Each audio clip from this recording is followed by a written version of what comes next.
Ma allora, ahimè, le criticità sono quelle indotte da una congiuntura economico-finanziaria non sicuramente favorevole oggi.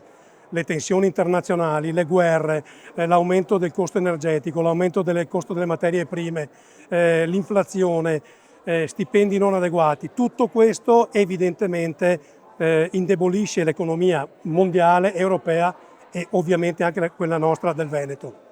Per fortuna noi abbiamo una capacità di resistere e di rispondere che è superiore alla media nazionale, l'abbiamo sempre dimostrato.